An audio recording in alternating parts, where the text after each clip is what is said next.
Now, Republicans love to say there's nothing we can do about gun control, man. I mean, all these mass shootings, these massacres, the largest one in modern history happened yesterday in Las Vegas. 59 killed, or the night before. 59 killed, over 500 injured.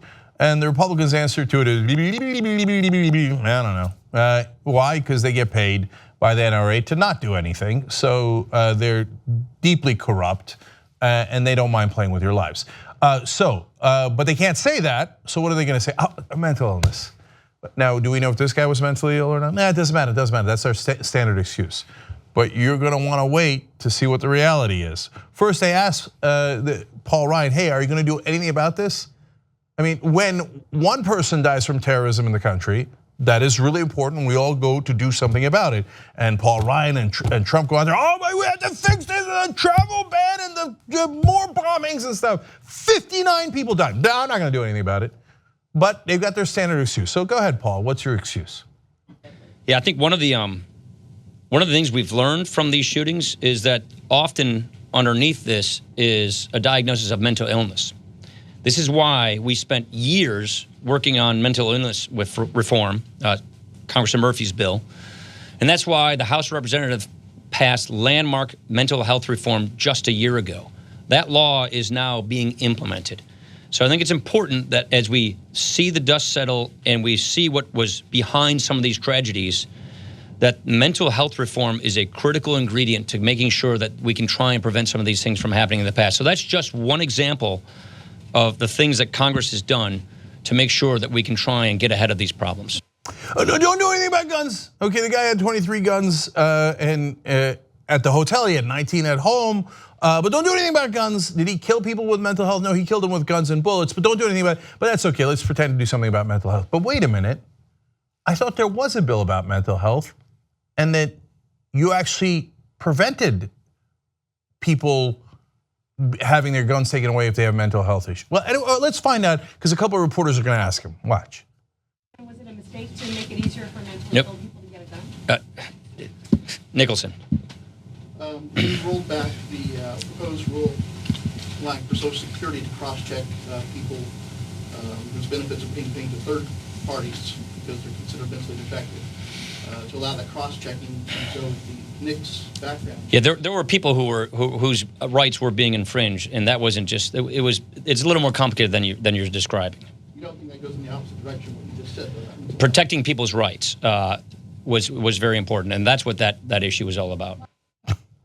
So, wait, you said that the one thing you were doing about this was to make sure that we do something about mental health reform, and then the reporters pointed out, no, you actually made it easier for people who are mentally ill to get guns. They said, oh, that's complicated. So no, so you did the exact opposite of what your only excuse is. Your excuse is mental health. So let me go back to earlier this year, go to NBC News and show you what actually happened back then. This was in February. President Donald Trump, they explained, quietly signed a bill into law Tuesday, rolling back an Obama-era regulation that made it harder for people with mental illnesses to purchase a gun. So Obama had made it harder for people with mental illness, serious mental illness, to purchase a gun. Trump rolled it back. Paul Ryan, the House, the Senate, helped him to roll it back and go, mentally ill people, they should get guns. Here, I'll give you more details.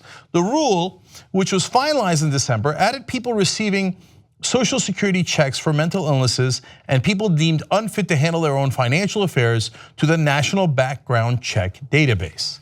So I'll give you further clarity on that. So they said, look, we've got this database where you need to do a check, and if somebody's got issues, and you know the NRA has whittled that database down. If you're on a terrorist watch list, you can still buy a gun in America. The degree of insanity of that is unimaginable.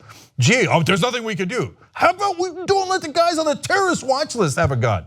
No, they got rights, terrorists have rights. That's Republicans protecting terrorist rights. Well, some people on the list are not exactly right. Sometimes maybe up to 3% could be wrong. How about the 97% that are right?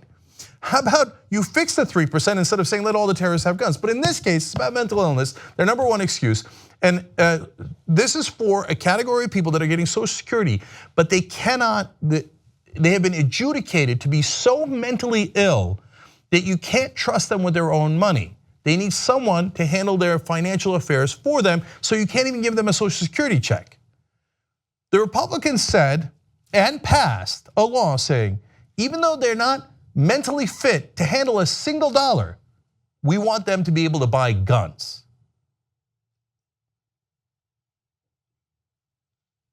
And then you have the nerve to go out on a press conference and say, we shouldn't do anything about guns, but we should do something about mental health. Those are sometimes, and it's not a judgment on them, it's just who they are. And I want to have more mental health reform to help those folks. But you think a guy who can't be trusted with a single dollar, the government has adjudicated it. Their family and friends have asked, don't give him a dollar. He doesn't know how to spend it.